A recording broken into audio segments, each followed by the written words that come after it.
and gentlemen, please stand by. We are about to begin.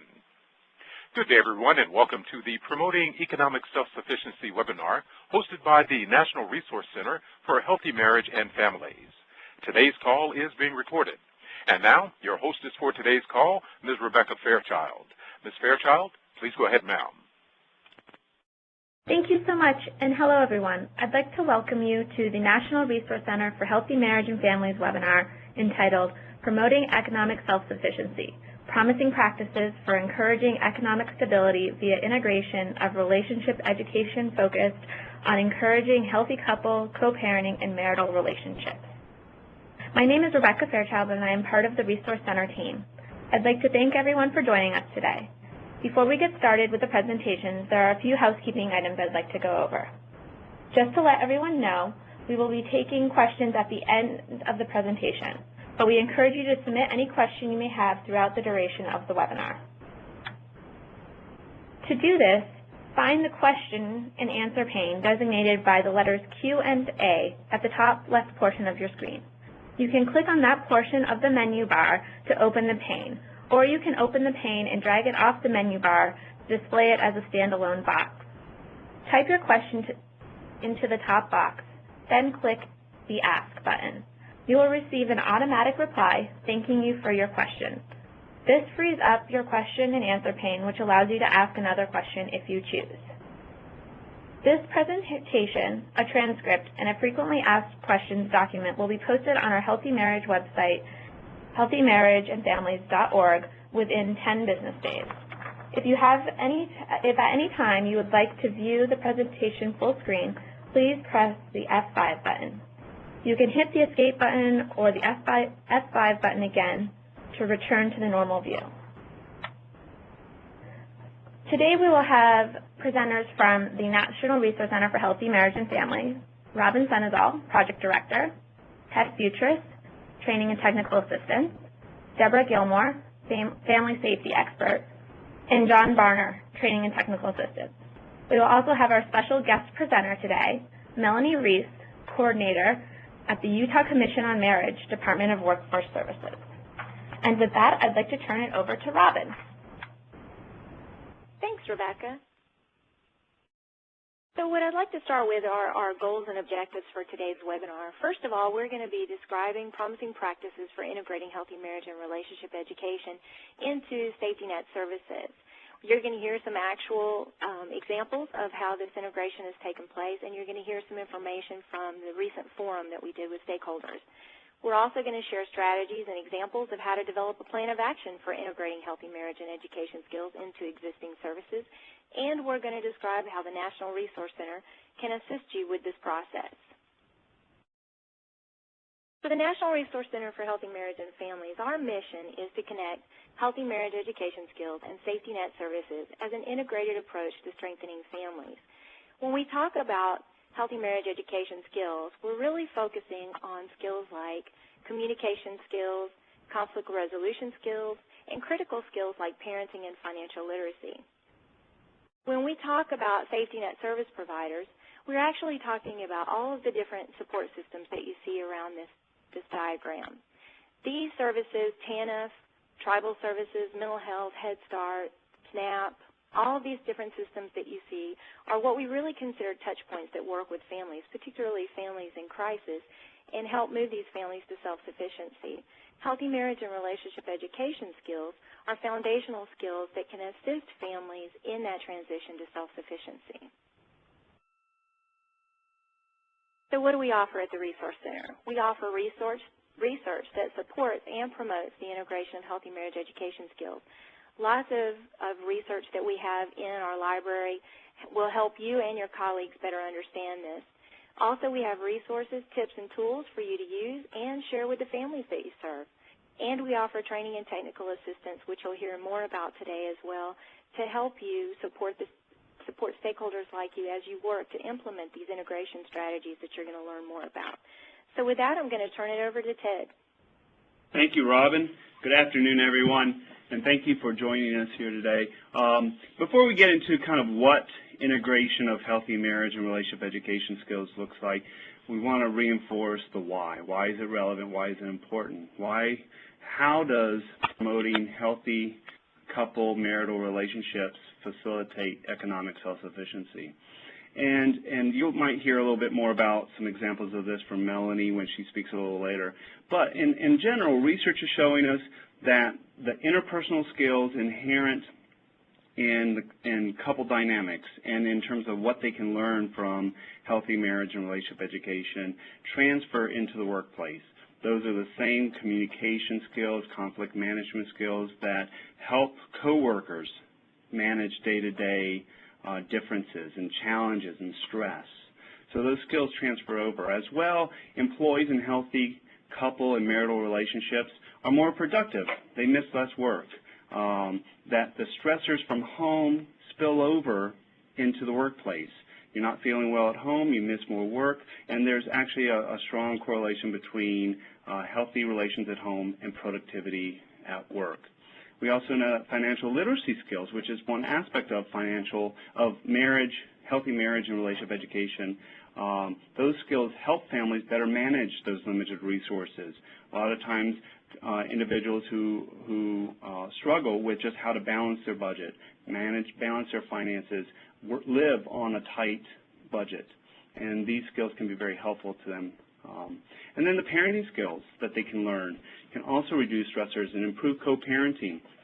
And if they're not less worried about their children and more productive, and they're more likely to be productive at work.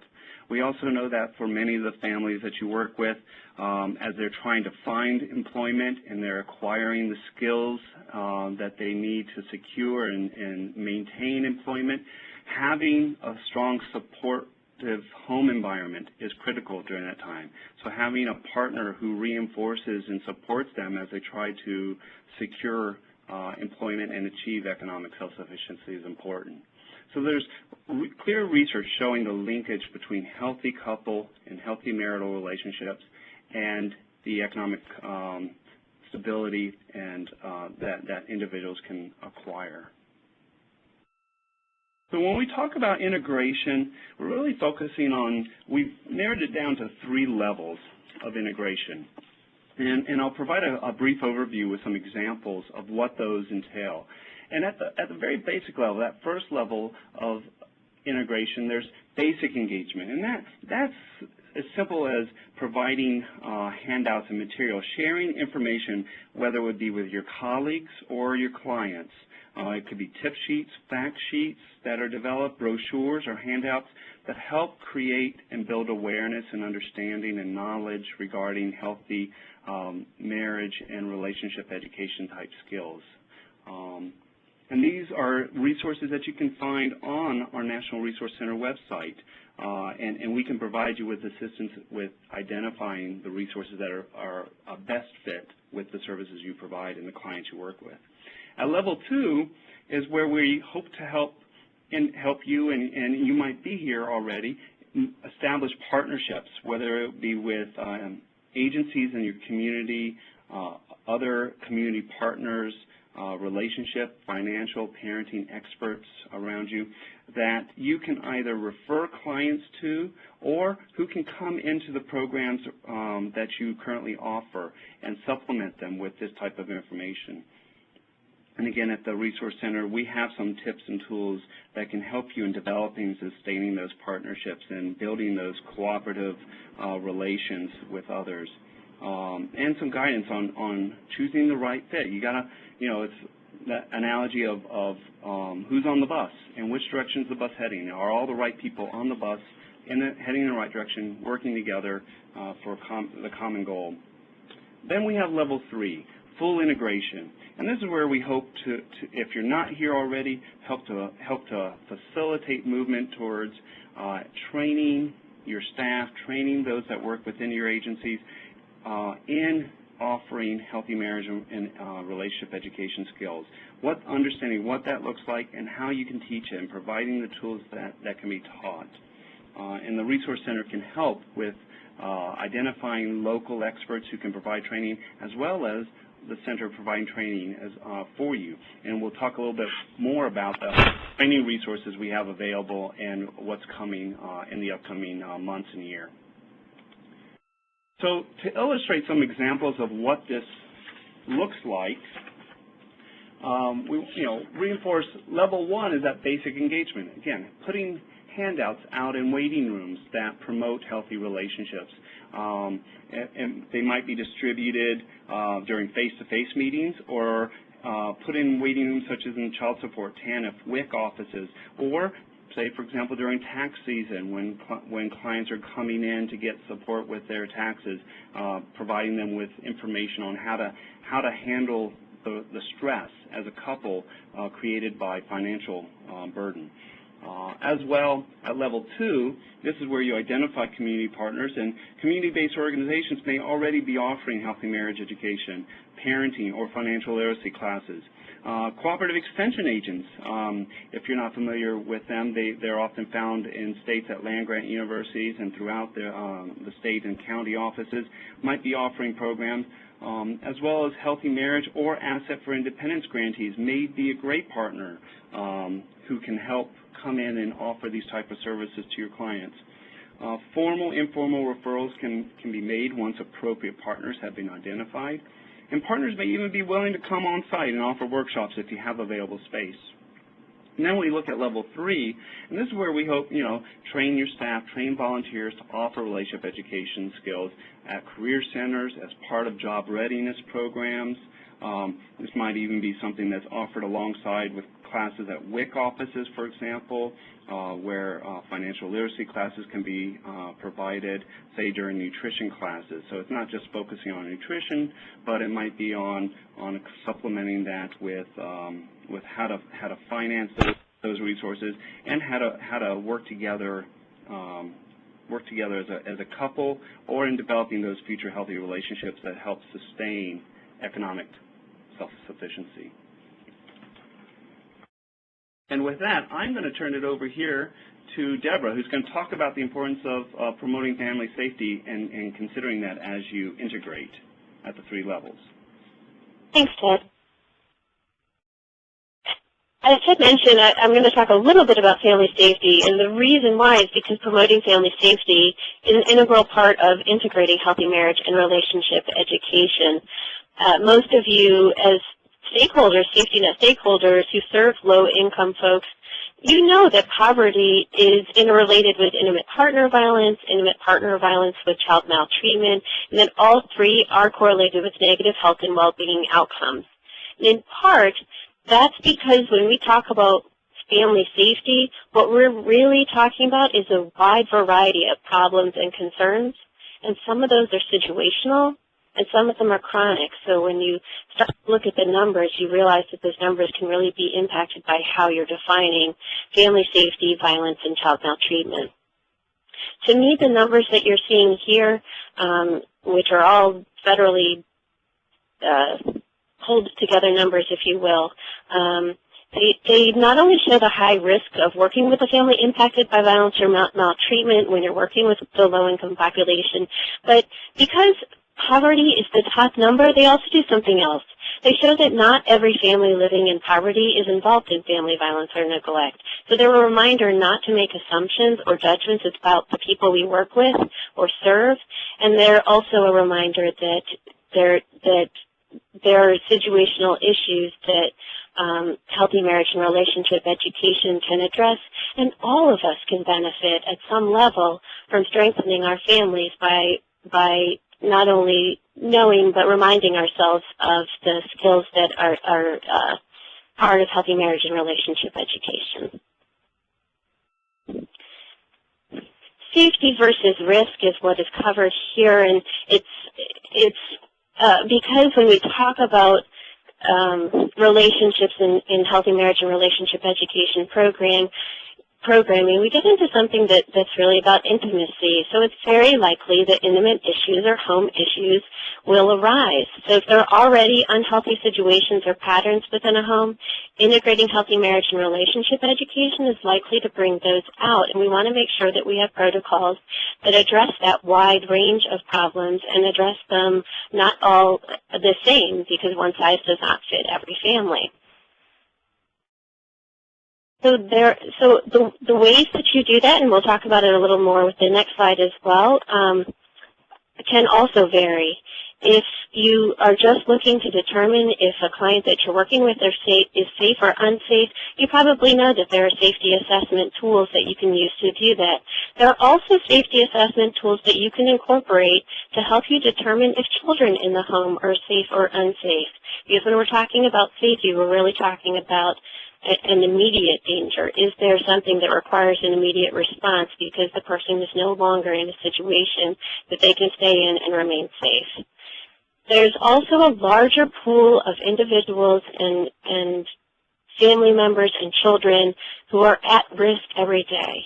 And there are risk assessment tools that can help you to determine the level of risk, the potential for future harm to a family member, including a child. And the way that when you look at the risk of the population that you're working with and with individuals or families that you're working with, those are going to help you determine, those tools are going to help you determine what the proper response is.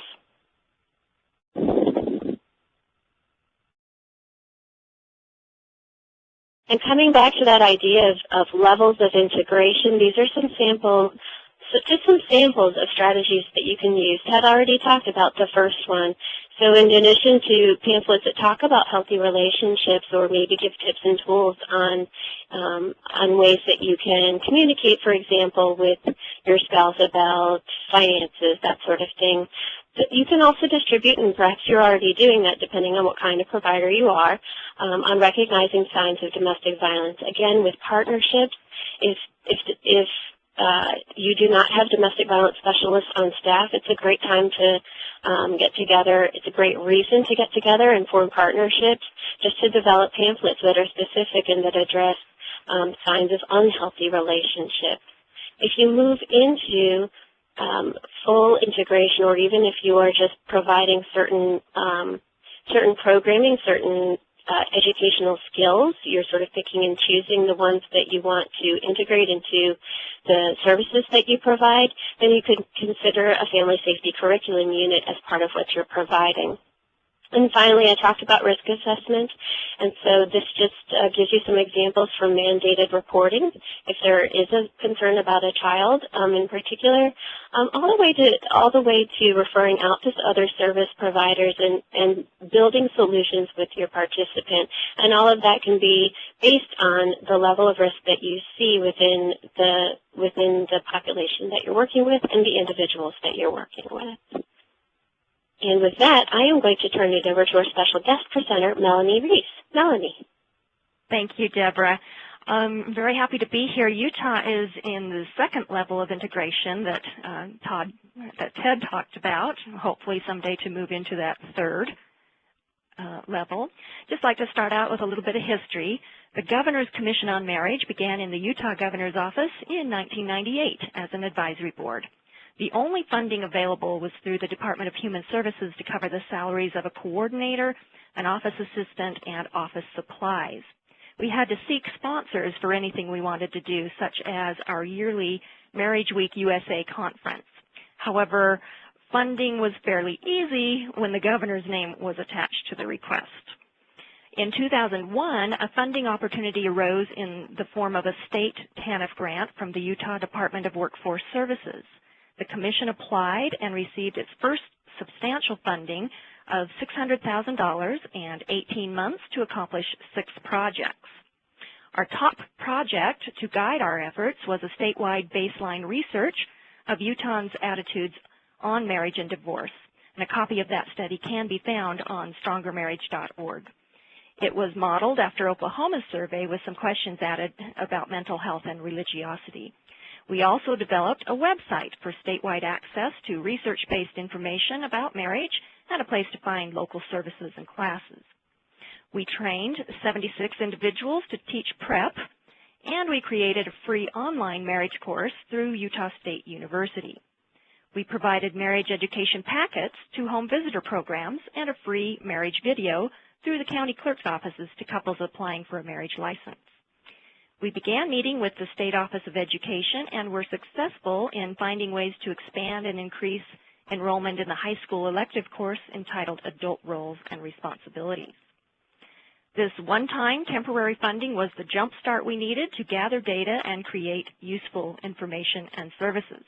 And then in 2004, with the change of administration in our governor's office, I proposed to the Department of Workforce Services explaining that they needed us to continue to help fulfill the purposes of TANF. So we did move into the department. We gained a program name, the Utah Healthy Marriage Initiative, and changed the advisory board's name to the Utah Commission on Marriage rather than the Governor's Commission. Funding was initially provided to us based on project proposals, but it wasn't consistent until we proposed the 1% solution and a 5-year strategic plan. We were awarded 1% of our state's TANF grant to operate the Utah Healthy Marriage Initiative, and we are currently in our 5th year of that strategic plan. So, moving to our state's TANF agency, I thought it would be a perfect opportunity to provide relationship skills education to TANF families. And yes, I was naive. I attended lots of meetings and made lots of pitches about the value of relationship skills education, and I got a lot of, yes, that's a good idea, but it is incredibly complicated. The primary roadblocks to integrating relationship skills education into workforce services, safety net, and employment training programs has been, 1, such education is not mandatory, 2, it's often not supported by child care, and 3, it's usually not a countable service. So I'm going to give you an example, and this is greatly simplified for the sake of time. On this slide, we have Sarah, a single female head of household. 93% of Utah's TANF recipients are single female head of household, due in part to divorce or out-of-wedlock childbirth. So let's say she's qualified for TANF to help her with expenses and to find a job, a child care subsidy, food stamps, and WIC. So Sarah is part of the lucky percentage of the state's caseload that gets to participate in occupational skills training.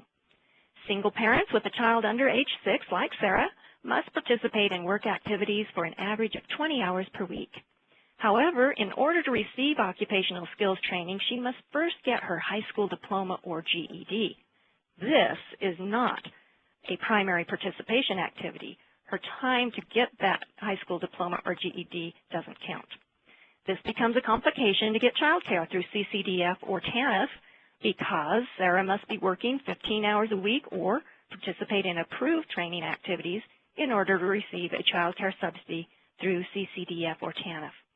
So oftentimes a safety net program and a training program require different and competing activities. If she can somehow pull everything off, she still needs to arrange time every day to drop off her child in the morning and pick up the child at the end of her day. In addition to her 20 hours per week in work activities and education, Sarah must find time to drive to the local health department and attend nutrition classes in order to receive her WIC vouchers. And in the meantime, she needs to be searching for a job and interviewing too. Do you think Sarah would be interested in additional, completely voluntary relationship skills education? Probably not. Also, on a department level, the TANF grant has seen no increases in funding since 1996, and Utah and 16 other states lost their supplemental grant. So the availability of TANF dollars for non-countable activities, such as relationship skills education, is becoming more and more limited. There is no incentive or motivation for the department or the customer who already has a full load of participation requirements for each safety net and employment training program he or she is enrolled in. But all is not lost. The picture is not completely dismal. We launched into prevention or roundabout intervention mode. So that's what this slide is showing. What can we do to reduce the need for services in the first place? How do we create economic stability for Sarah and prevent her from becoming a single female head of household safety net services recipient? The nice thing about TANF is that it allows us to provide services to the whole community while still targeting the low-income, high-risk population. So that is what we are doing. We've moved from centralized to community, and this slide shows the areas of focus in our 5-year plan. Capacity building has been my favorite project so far. StrongerMarriage.org has an office staff of 1, that being me, and the Marriage Commission is volunteer. Obviously, we needed to partner with outside organizations if we were going to make relationship education classes available in communities throughout the state. Also, we knew the value of local participation. We couldn't run a blanket program for urban Salt Lake City that would fit the needs of rural San Juan County. We started by contracting with Utah State University Extension Services in 2 counties as a pilot project. The project was successful, and we decided to write a single contract directly with USU Extension Services for a set amount of money. They, in turn, would seek proposals from interested county extensions. And we thought this would be a good way to add 2 or more counties. Well, the interest was so high that we added 12 new counties, making services available in 14 counties the first year of our partnership. And we've since expanded to 19 out of Utah's 29 counties. So we've seen some great local programs established. Some are similar and some are very different from one county to the next. This has become a way to integrate relationship education into community-based programs. For example, Migrant Head Start in Cache County, the YMCA and Refugee Services in Salt Lake County, and the Community Action Program in Weber County. And then we do hit all counties by offering materials for checkout in every county extension office, as well as online services through the website. And speaking of that website, we actually began the StrongerMarriage.org website when we were still in the governor's office. At that time, it was called UtahMarriage.org. Once we were successful in building service capacity, we were able to redesign the site and include community classes listed by county. We increased online options as well. The website is the main source of information, and the media campaign directs everything back to the site. The campaign logo is the website address. And what good are increased services if no one knows about them? So we included a 5-year media campaign in our strategic planning. We began the campaign with follow-up research to the statewide baseline survey. It was no surprise that the research revealed that those at highest risk of divorce were those who married young, were less educated, and less religious. This group was also less likely to seek out premarital preparation. So our target became an 18 to 25 age group, less educated and less religious. Midway through the campaign, we repeated the survey. In just 2 years, recognition of the Healthy Marriage Initiative and services, now known as StrongerMarriage.org, more than doubled. The survey will be repeated one last time during the final year of the campaign. The campaign has included a few television ads, and you can view those ads on the website, print ads in bridal magazines, a Facebook page, feel free to like us, Twitter, a blog, and many community exhibits and events. The Utah Marriage Handbook was adapted from the Alabama Handbook. It is distributed through the county clerk's offices to couples applying for a marriage license. In addition to offering it through the county clerk's offices, we offer it free to Utah residents through our website, at our bridal fair exhibits, and through the Adult Roles high school classes. Adult Roles and Responsibilities is a half-year elective high school course. The Marriage Commission and State Office of Education made a successful pitch to the state legislature to allow the required financial literacy course to be taught with adult roles, creating a full-year adult roles and financial literacy class. Thus, we created a way to increase enrollment in an elective life skills class. Another way we encouraged enrollment was creating a concurrent enrollment option with several colleges.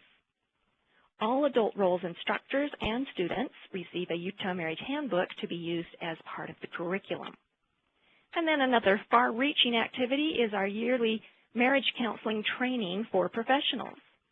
Since 2004, we've brought in a trainer and offered CEUs to therapists and counselors and family life educators.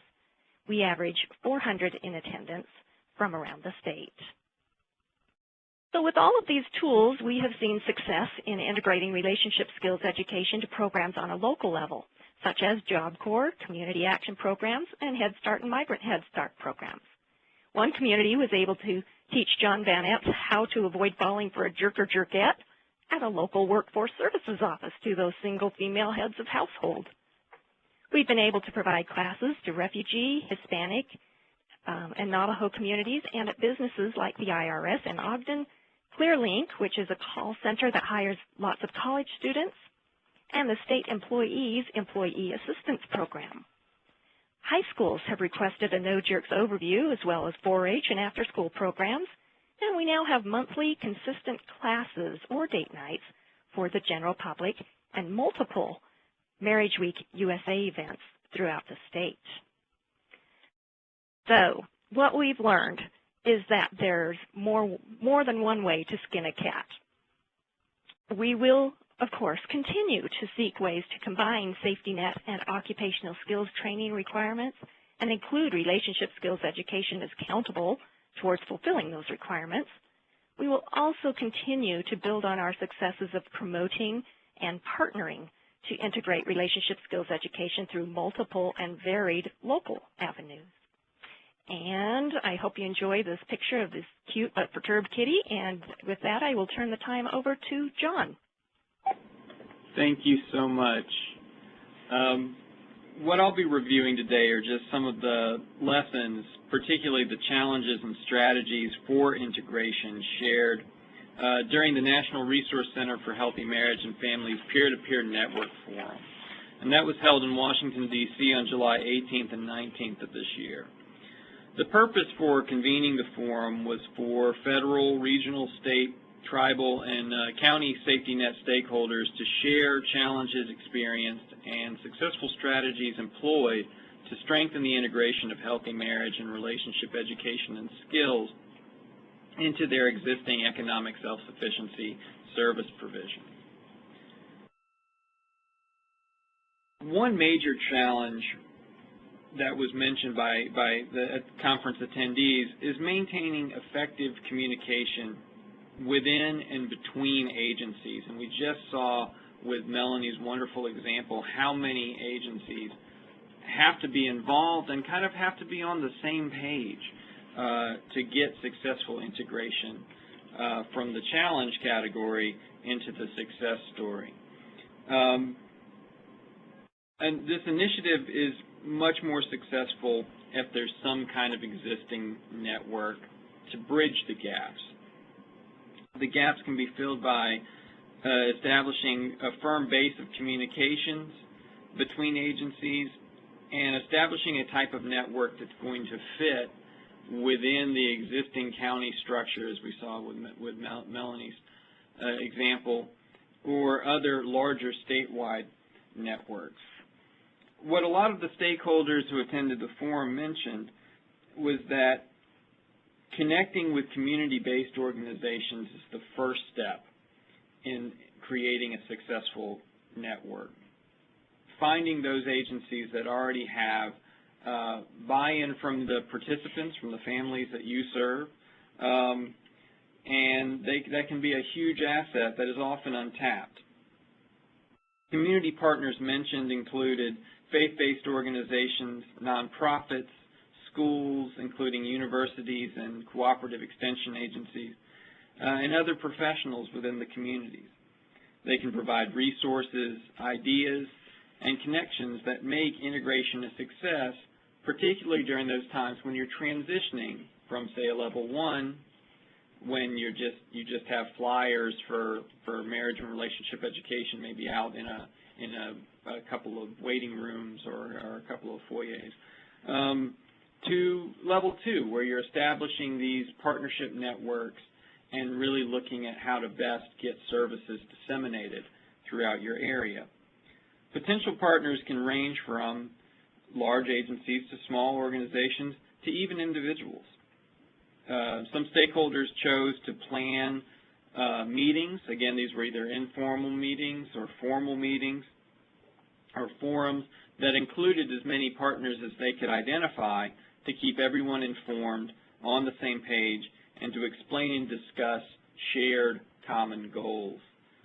This might be looking at the current state, especially during tax season, when people are offering tax help, counseling, and seeing where they can find an integration between healthy marriage and relationship education, and then partnering on your taxes. That was one example that was given, partnering on your taxes as a combination of a relationship building exercise with preparing for tax season.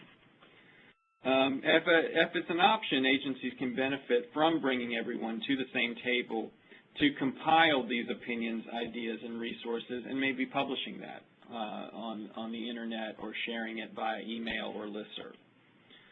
And then finally, engaging families, including those families or individuals that you're serving as partners, especially those who have successfully completed a program or engaged in services, provides a valuable perspective. These families or individuals that are receiving or have received relationship and marriage education understand what other families are going through, just like those who have undergone financial counseling or budgeting classes can really speak to the successes of having been educated. They may also be able to spread information about programs or services through word of mouth and be an excellent recruitment tool. Agencies can include partners additionally by maybe placing them on an advisory board or including them in strategic planning meetings.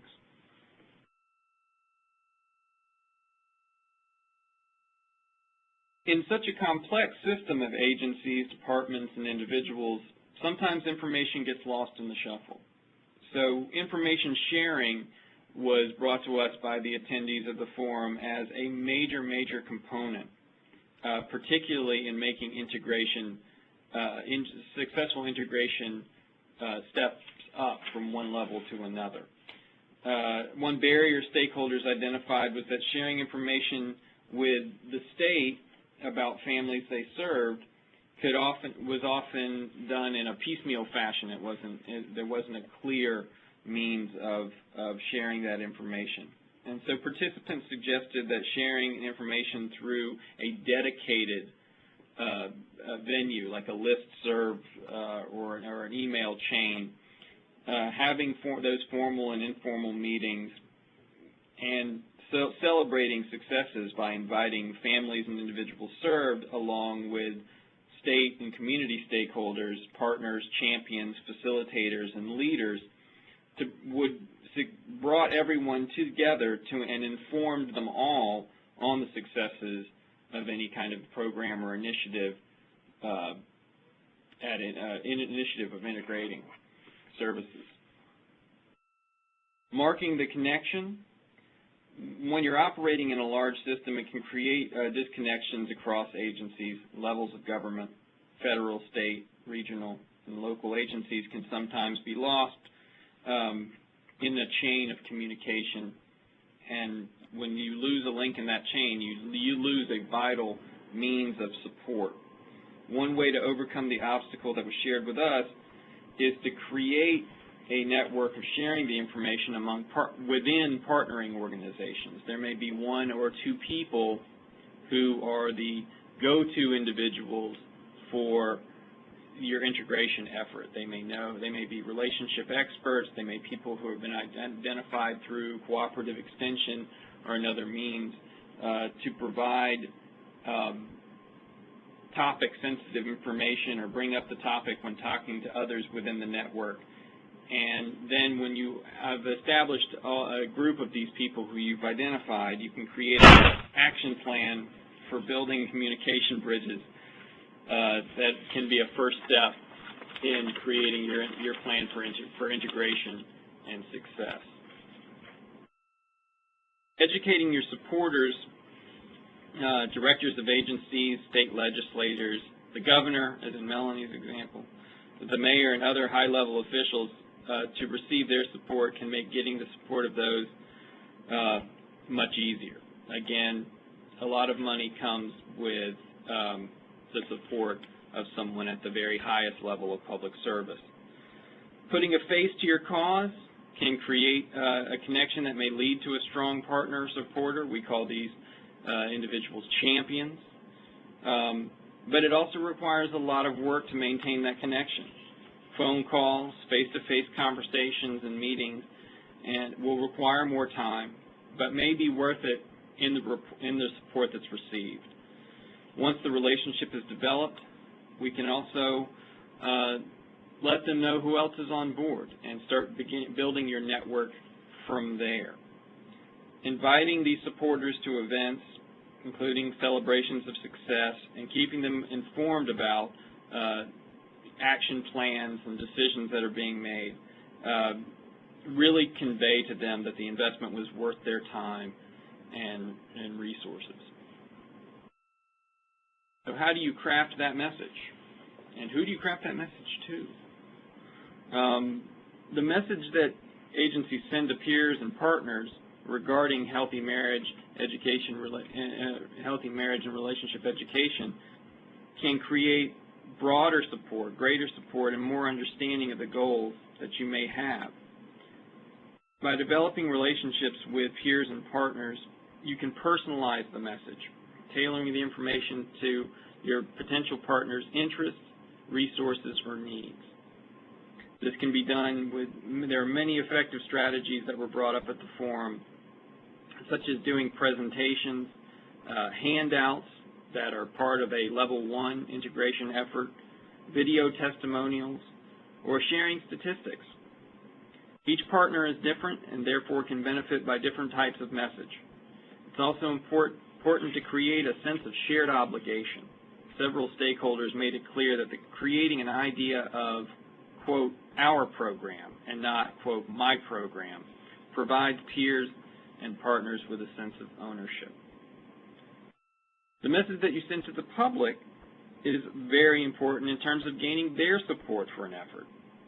Letting the public know that that a community effort is underway to integrate, and not just a particular agency or particular level of government, can really encourage potential participants, help with recruitment and retention.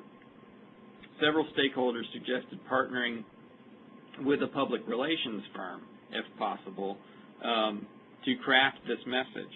And there were several examples given: billboards, television advertisements, and creating a relationship through branding of documents that are handed out in various venues. Similarly, the messages to families and other participants can also be effective in this way. It lends itself to recruiting and retaining participants. It leads to understanding of the population being served and their needs. You definitely see a lot of families suffering under the stigma that may be attached to attending something for financial planning or something related to workforce development in a struggling economy.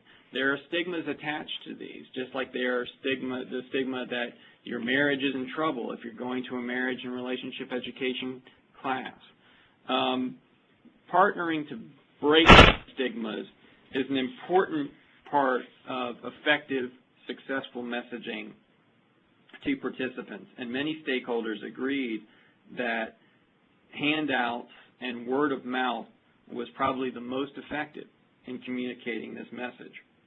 By showing interest in the opinions of the families they serve and getting family and participant buy-in, agencies and partners can send the message that participants are important, their opinions are valuable, and that you are tailoring the services to best suit their needs.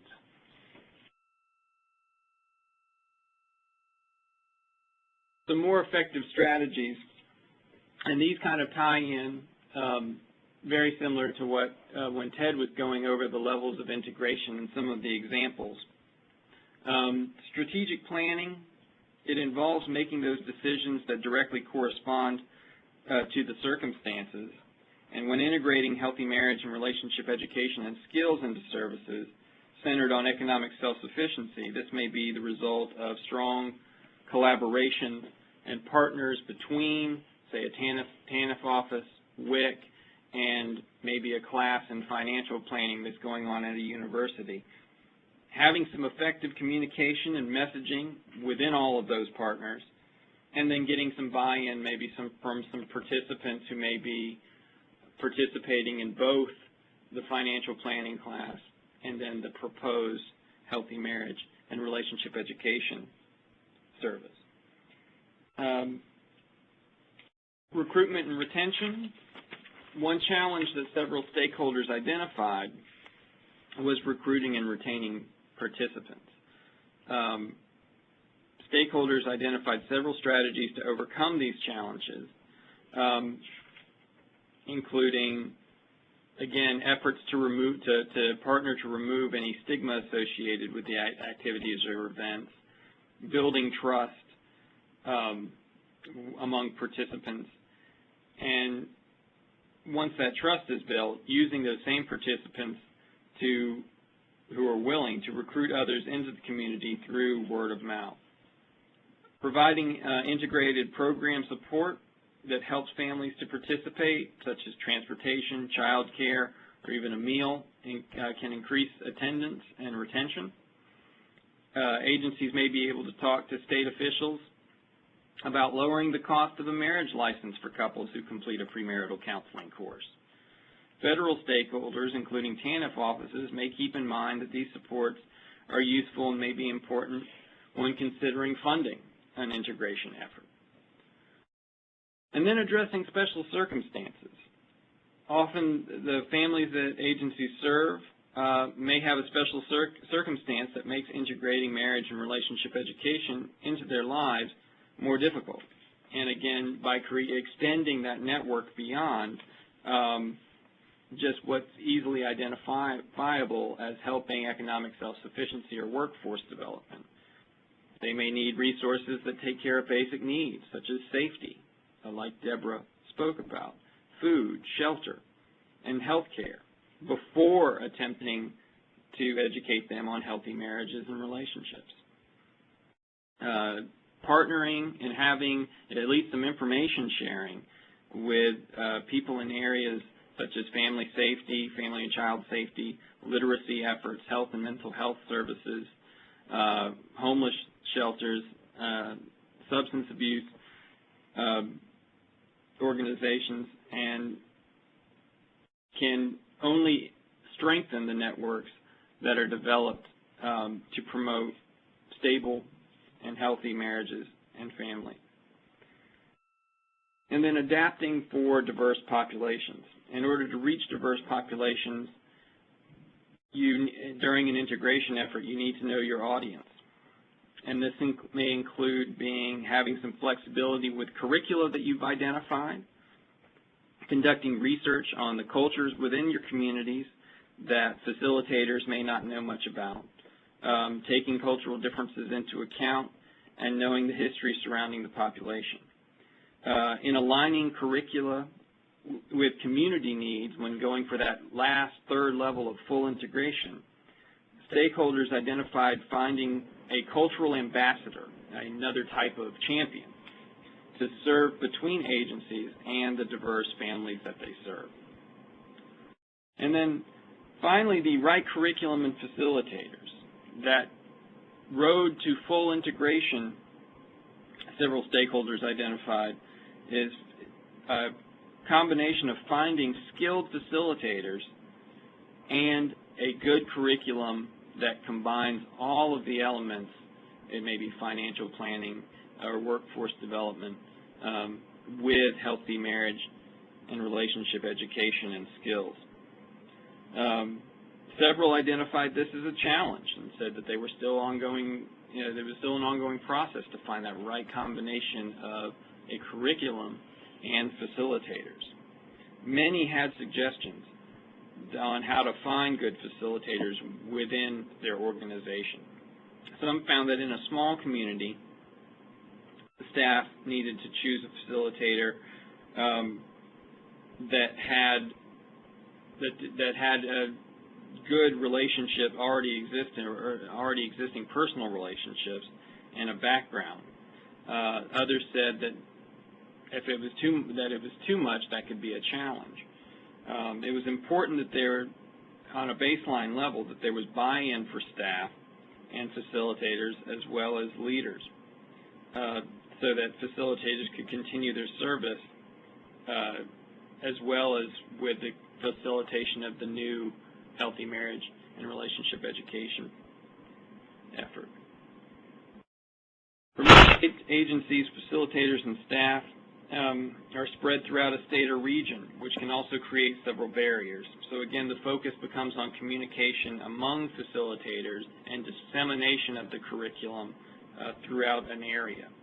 Time constraints are also a challenging factor. To overcome these kind of obstacles, stakeholders all mentioned the use of technology as greatly easing their efforts and providing ongoing motivation for facilitators and offering training that didn't take them maybe out of their office or make them travel great distances. So those are some effective strategies, and I'd like right now to transition into one of our first survey questions, which is on challenges. We use these survey questions to get an understanding from you, the listener, as to the content that you're hearing today, and it helps us in developing future webinars, future topics, and kind of knowing how you're dealing with these things out where you are. So here's the first question. I understand ways to overcome challenges and barriers to integration of relationship education into my agency's service delivery. I'll give you an opportunity to vote.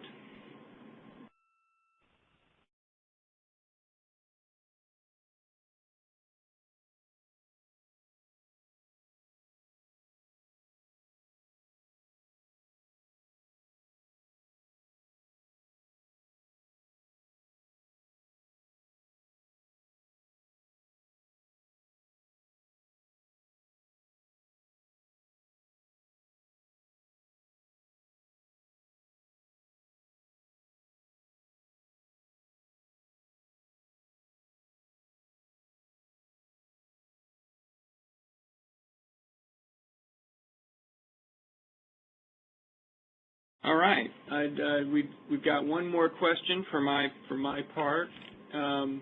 This is about kind of next steps. I understand the steps that my agency can take in order to integrate relationship education into our services. I'll give you an opportunity to vote on that.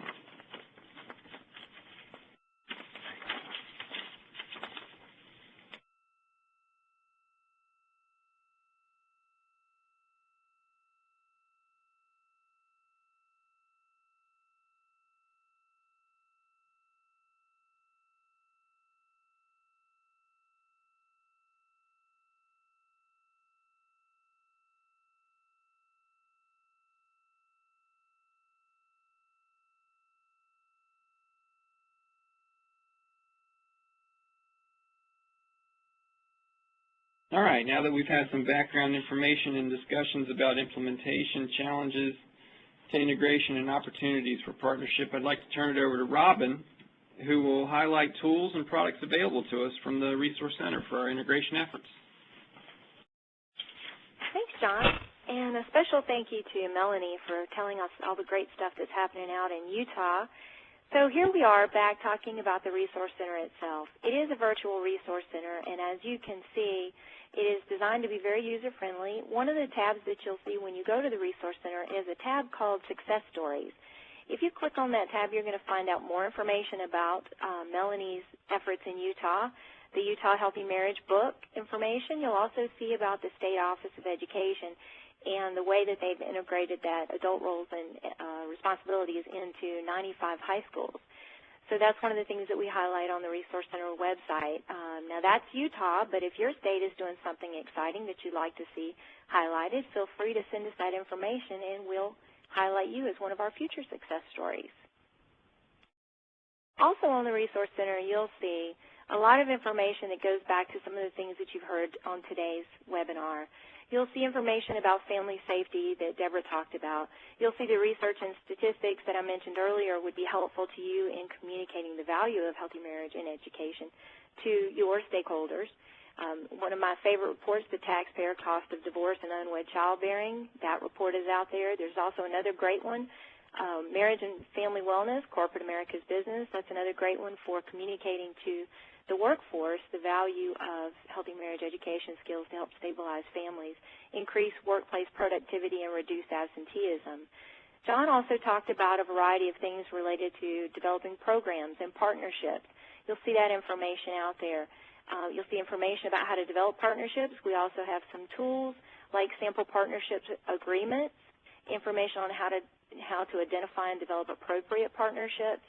You'll see program development, tools like how to do an asset map in your community to figure out who might be good partners that you can work with in order to make sure that you're tagging the right folks to be a part of your coalition if you decide to develop one. You'll also see issue-specific things like cultural and special circumstances. John mentioned special circumstances, and family safety, again, the stuff that Deborah talked about. The website is designed to be very user-friendly with multiple navigation tools, and it's also designed to be more of a toolkit, so it's not real text-heavy. Just find the information you need. You'll also see in our library over 300 resources, so if you don't see it on the site itself, check the library before you leave the site. It's probably there somewhere.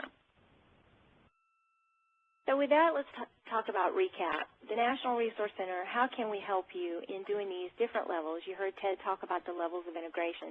Not everybody is ready or even has a service delivery system that's conducive to full integration. But there are opportunities if you think of all the safety service providers as touch points that work with families. There are opportunities within the systems to do things like provide basic information or develop partnerships or the full integration. The Resource Center website can help you with all of those different strategies. Again, I mentioned the searchable library. We're also developing stakeholder-specific products. A lot of the healthy marriage education materials that have been around for a while are directed more towards healthy marriage education practitioners. The resources that we're developing, the products that we're developing here at the Resource Center, are targeted to safety net service providers. So they are written to speak to you based on your special circumstances and the families that you serve. We also have a virtual learning center, which after October is going to include some online training materials. And we have training and technical assistance that Ted is going to talk more about in a few minutes. But part of our training and technical assistance materials also includes things like previous webinars. We've done some economic self-sufficiency webinars, and if you go to the website, you'll be able to enjoy those webinars if you missed them during the first round. So I hope that you'll take advantage of that.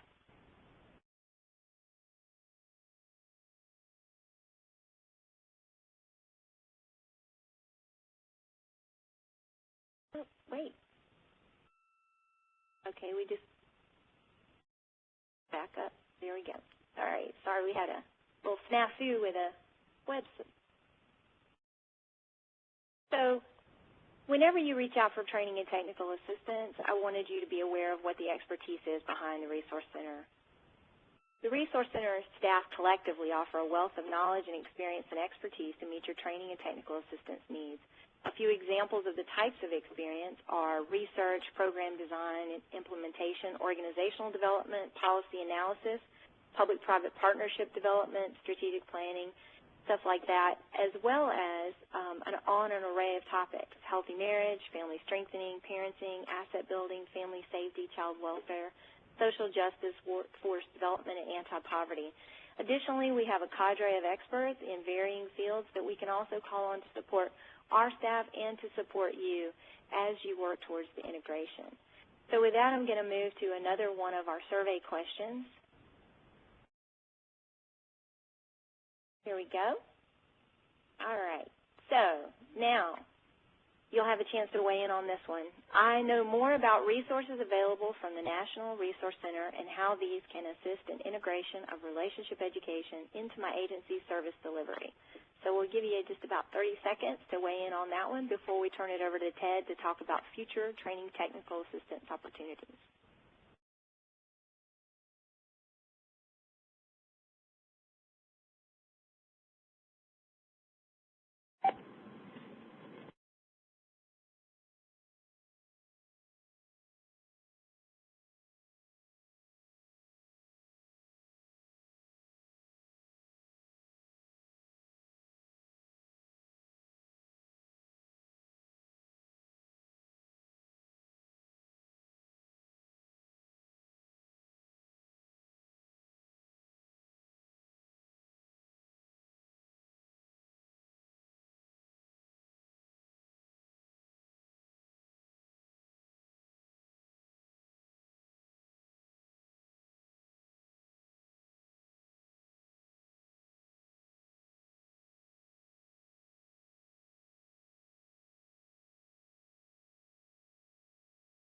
Okay, with that, I'm going to turn it back over to Ted. Thank you. Thank you, Robin. And I just want to highlight here briefly a few of the upcoming training and technical assistance opportunities we'll have available. In the upcoming months and year, look for announcements regarding future webinars. If you're not already a part of the National Resource Center listserv, there will be an email at the end of the webinar that you can send a request to, or visit the website and sign up for the listserv, and so that you can receive those announcements when those webinars will be available. But webinars will feature, new promising practices that are emerging, more success stories and lessons learned, as well as feature some of our new center resources that will be developing, that we've developed this past year and will be developing. So we'll feature some of those resources and how to use them. As well, we'll offer online training opportunities that will be both a combination of live as well as asynchronous, where you can watch on your own at your own pace, and we'll feature curricula resources, content, how to implement and teach, and what skills to teach that reinforce healthy couple and marital relationships. And then also we are launching in September our regional and state integration institutes. We will be going to North Carolina, Missouri, and Arizona in September, working with our stakeholders and agencies in those states on finding ways to integrate healthy marriage and relationship education into their services. And then after that, we plan to launch up to another 6 in the upcoming year in other states. So if this is something that you're interested in, would love to have happen in your state, be sure to get that email on the last slide of this webinar, and send a note that this is something you're interested in. And if you miss that email, don't worry. You can visit the National Resource Center website and send a request from the website as well. And during those trainings, we'll focus on strategies for integrating, moving from level 1 to 2 to 3, and building those, helping facilitate the building of those partnerships that lead to integration, successful integration. As well, we'll provide individualized technical assistance. So if you are interested in finding ways, need help identifying resources, need some counsel, you can send that request to the National Resource Center, and we will follow up with you and provide technical assistance to best meet your needs, whether that's emailing you the resources if that's all you want, phone calls, and if we need to do a site visit to meet with you, we can do that. So contact the National Resource Center through that email address, and we will follow up with you and provide you support to find ways to integrate healthy marriage and relationship education into the services that you offer.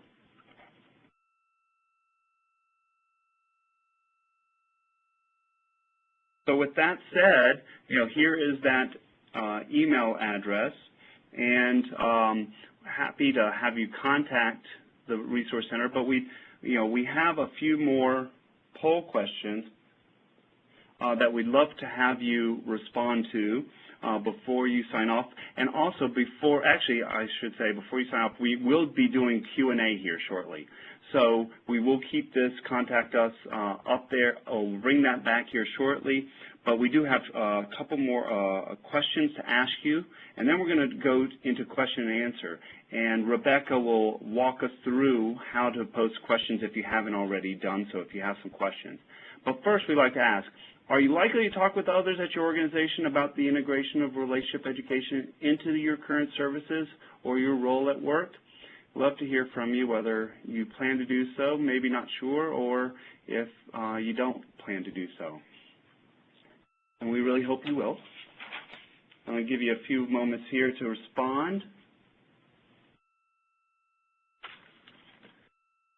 All right, and let's go to the next, next one. And are you likely to use the National Resource Center for resources or training technical assistance in the future? Please let us know so we get a sense of the interest.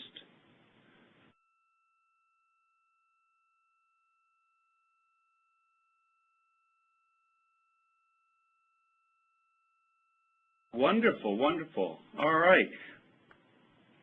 Thank you, Rebecca. Thank you so much, Ted, and everyone for your presentations today. At this time, we'd like to transition to our question and answer period. We've had a few great questions submitted, and I would like to pose them to our presenters. I've also asked everyone to please feel free to continue to submit questions using the question and answer function on your screen. For our first question, this is for you, Melanie. How did Utah select the curricula that you used?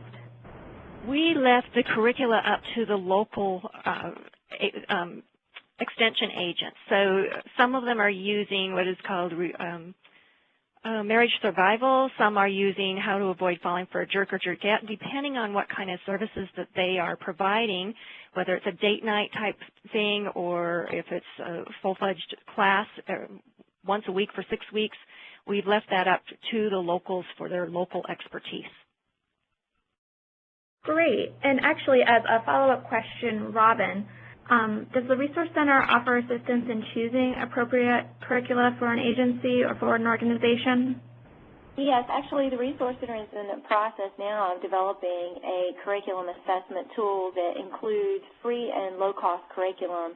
Basically, we're assessing curriculum that's out there that would cost an agency $300 or less to implement, and this resource tool will be available before October to help these agencies consider what might be good for them.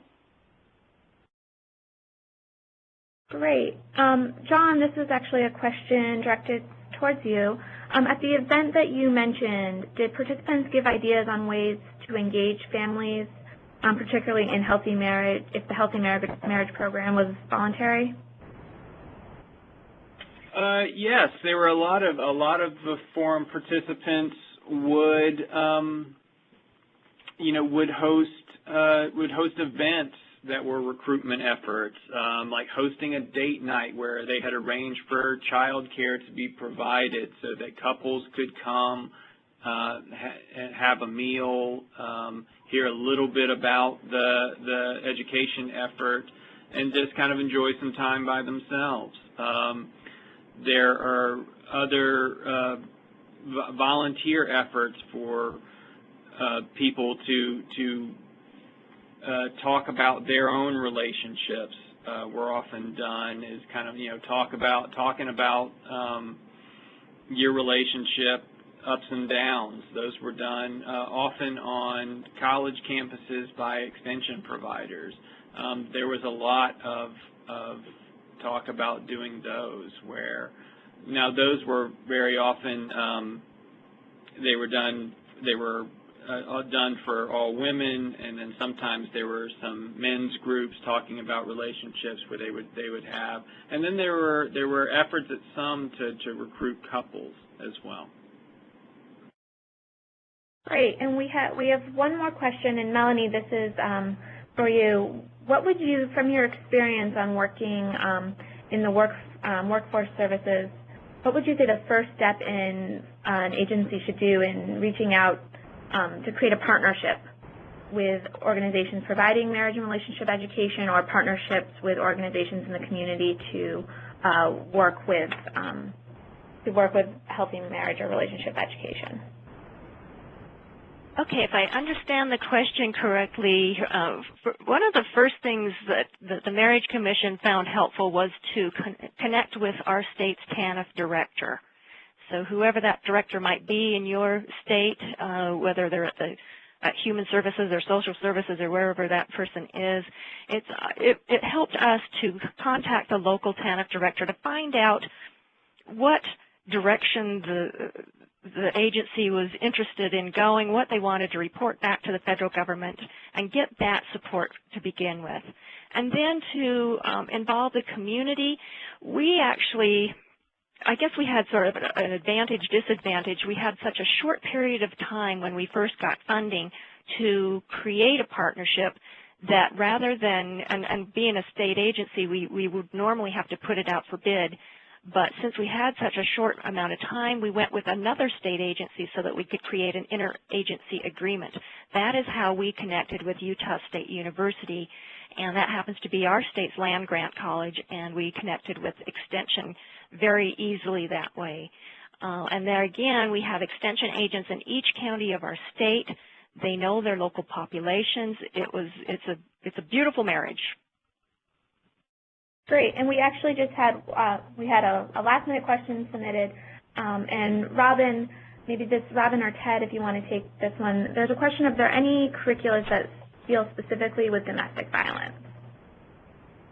Well, I will say that if you go to the Resource Center website and you search domestic violence in the library, you'll find about 15 different resources, and some of those resources do address DV curriculum. Being our family safety person, is there anything that you'd like to add to that?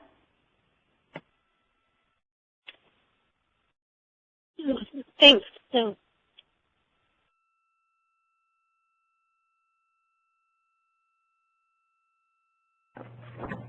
Sounds like Deborah may have dropped off a bit there. We will get back to you. Yeah. I'll add something real quick while unless Deborah's back. Okay, This is Ted. I would just one thing to be cautious about. Even you will find lots of domestic violence resources and recommendations on screening. It's one of the things you want to consider when you're doing relationship education with couples is screening.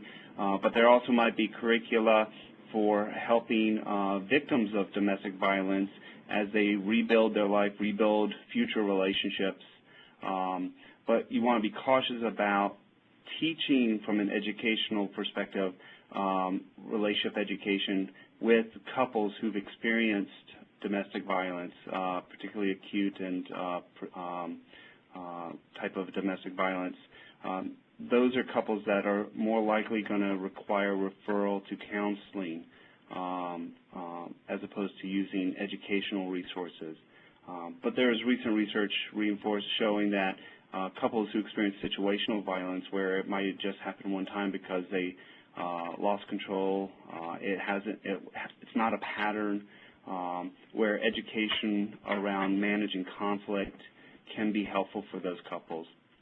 So you want to be really careful, and the best advice would be identify a community partner with expertise in domestic violence to be part of your planning team, and that would, to refer couples to, or at least to help in identifying those screening processes. Deborah, if you're back on, is there anything else you would like to add to that? Can you all hear me now? Yes, we hear you. Oh, great. I apologize for that. Thanks. Those were great recommendations. I would just follow up on what Ted said about the different types of domestic violence. That there's certainly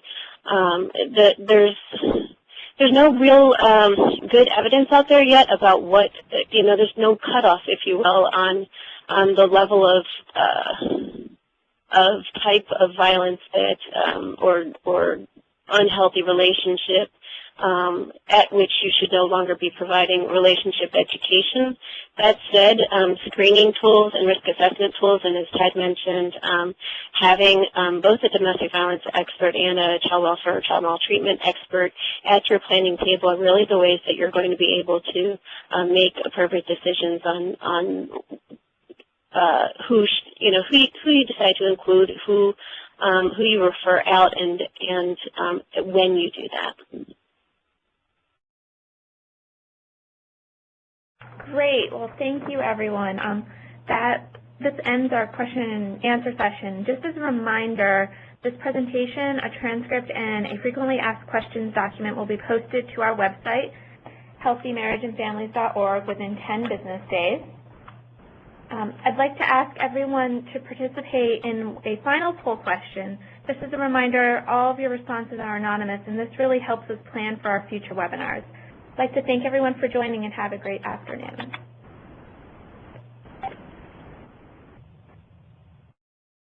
And ladies and gentlemen, this does conclude today's conference. Thank you for your participation.